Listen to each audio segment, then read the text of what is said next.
In Minecraft, players can do many things as they wish, from building a simple house to constructing a functional computer. But there are still some things that simply can't be done in the game. You can't place water in the nether, you can't enchant blocks, and you definitely not collect bedrock. You can probably see me shaking my head. Take a look at this guy. He has been persistently trying to mine bedrock for 365 days. In the end, we still didn't succeed. But a player named Colonia did some research and devised a plan to accomplish a series of impossible feats. As we can see throughout Minecraft's long history, there have been many methods to collect rare blocks and perform illegal operations. However, with each game update, these operations become increasingly difficult. But what if we could go back in time, traveling through different versions of Minecraft, and collect these items using methods available in the original version's hardcore mode, then bring them back to their own world? To find the answer, Colonia first went to the beta 1.9 pre-release 3 version. The first item on its list to collect was the end portal frame. In this version of Minecraft, a stronghold is very likely to appear at coordinates 0. But there is another method to find the stronghold. See those two giant glass towers in the distance? The stronghold is located beneath them. This was the first time Colonia found the fortress within the first 3 minutes after the world loaded. Go all the way down the stairs. Colonia realized there was something even stranger here. Sure enough, it soon encountered Little White, who proactively provoked it. Colonia really disliked its behavior of firing at anyone it saw. After dealing with the skeleton, a few silverfish appeared that weren't very threatening but extremely annoying. But fortunately, none of them were serious problems. Soon Colonia saw the long-awaited end portal. Next was using TNT to blow up the end portal and turn it into an item. Things are going very smoothly. These items on the ground are what he needs to obtain. From a technical perspective, this item is an end portal, but in version 1.9 pre-release 3, they haven't been fully completed yet. So as players travel through different versions, they will gradually transform into their final form. Next, Colonia needs an enchantment table to craft some enchanted armor and tools, but this armor currently shows no enchantment effects. To make this armor even more outrageous, Colonia needs to update the game to beta 1.9 pre-release 4 version. Now the end portal has also entered its second phase. Then Colonia found a cliff. Without hesitation, jumped down. It actually only lost half its health. Turns out it now has a full set of fall protection armor and a full set of fall protection tools. These are the armor enchanted earlier in version 1.9 pre-release 3. Their enchantments were all defaulted to fall protection. At this moment, Colonia noticed this version features a circular sun. It looks very eerie. The next item to collect on the list is a monster spawner. But to obtain a monster spawner, you first need to build an experience farm to gain enough experience to enchant a pickaxe with silk touch. Colonia quickly discovered an abandoned mineshaft near the fortress location. With skilled maneuvering, an experience farm has been built. Unfortunately, in this version, collecting experience is very difficult, since the most likely enchantment level to obtain silk touch is level 46. So it took Colonia 3 hours in total, and 5 diamond pickaxes to reach level 46. By the way, in addition, in this version, if you choose a level 46 enchantment, it won't deduct just a few levels like in the current version. You'll directly be reset to level 0, so Colonia only has one chance. Otherwise it'll have to endure another 3 hours of torment. The only advantage in this version is, you can simply click refresh, without needing to refresh through enchanting. But Colonia still hasn't seen any level 46 enchantments. It found the highest level is only 34. So I guess maybe I should add more bookshelves. But this still didn't work.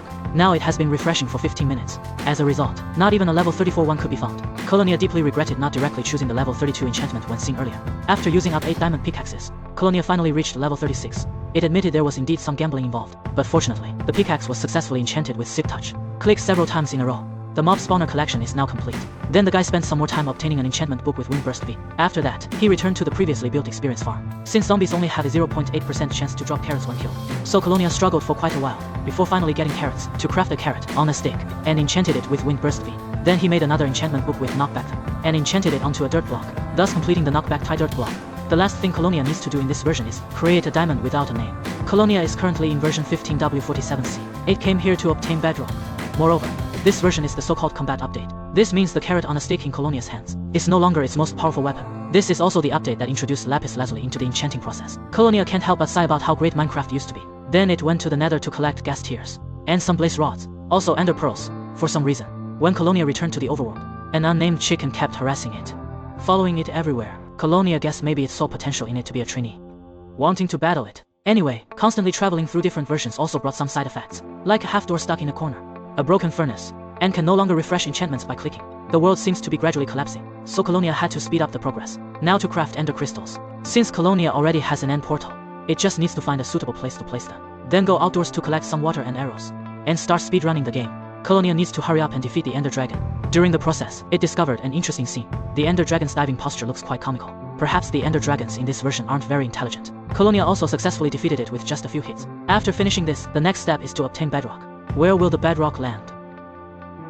So markers need to be placed in advance. But before doing so, he needs to enchant some better armor first. After making preparations, re-enter the end with all necessary items. The principle is that when a player places an ender crystal on top of the altar, it will break the bedrock above. just like this. Then arrange the remaining crystals as if normally, resurrecting the Ender Dragon. But when placing the final one, immediately after placing it, use left click to detonate it. Because the resurrection process is interrupted, the game will drop the bedrock that replaced the one broken by the Ender Crystal into the portal. Then bring it to the world spawn point. But this is only a possibility. Colonia didn't know the success rate of the first attempt either. It should be very low. This was the longest distance he had ever run. Colonia kept praying that it must succeed. After arriving at the previously marked location, sure enough, bedrock appeared. There, this was a bedrock in survival mode. So the method is feasible. No need to spend more time making Ender Crystals in the future. The last prohibited item has now been placed in the chest. Now Colonia is going to take everything. Then put them into the Nether, because we all know, players can use the Nether to transport items from one world to another. The method to do this is, place the items you want to move into a chest, record their coordinates, then go to your Minecraft folder. Paste this Nether file into the Nether folder of your other world. When you enter the Nether again, your Nether will look exactly the same as before. But if you go to the coordinates you wrote down, you'll find that you've merged two different Nether worlds. And that chest full of contraband items is quietly waiting for your arrival. Directly take the items inside, then return to the overworld. Restore your Nether to what it was before. You have successfully transported all the items, and your world won't be destroyed. At this moment, Colonia suddenly remembered on the list. There was still one last item not obtained. It was an inverted Nether portal. Strictly speaking, it is not really an item. To successfully build the inverted Nether portal, Colonia first needs to construct an update suppressor. This requires a large amount of gold, so it is time to speedrun a gold farm. This is nothing for an experienced player, because he had similar experience in many previous videos, so the construction work was completed in no time. Now just waiting for the piglins to appear. Get enough gold, make some more rails, then go find a place to build this thing. He needs to face west. After searching around, Colonia selected a cliff edge. This place is also perfect for building the Forbidden Museum. First, clear out a spacious area, then construct a circular shape, just like this, a perfectly circular area. This is the location for the reverse Nether portal. Then build a platform for this machine. Connect the portal. Continue building the remaining redstone components. As you can see, the entire project is indeed quite complex. Under normal circumstances, when the machine is started, Colonia can be at the portal without being destroyed. Mine the obsidian around the portal. First, the bottom layer will be destroyed. Then the remaining pattern. Hollow out the center, then replace it with obsidian. Thus the inverted Nether portal is completed. But first, test it out. See if it works. Place the block. Then place rails on top, position the piston like this. Finally, press the button. The machine will start up, but Colonia heard some noises. This means the startup failed. But he quickly found the problem. Probably need to place another sticky piston. After restarting, there are no issues this time. Now dig out the block below, but make sure the rails aren't destroyed. Then dig out the bottom obsidian. The first layer is complete. Turn off the machine. Now move these things behind the portal. Move up one block to proceed with the second layer. Yes, it is that complicated, but it is the last prohibited item after all. Colonia had to patiently complete it. After the second layer of obsidian was mined, now just repeat the previous process. But if you want to hollow out the center of the portal, water is needed. Place it on top of this block. Then the destruction was successful. Once again, then you can replace it with obsidian. Repeat this process. In the same way, an inverted Nether portal is completed. Now Colonia has obtained all the contraband items. So he decided to expand into a larger room directly here to place all the contraband items. This size is just about right. Colonia plans to make a redstone entrance here, like a secret entrance. Without further ado, let's get straight to it. This will be used as a display case for prohibited items.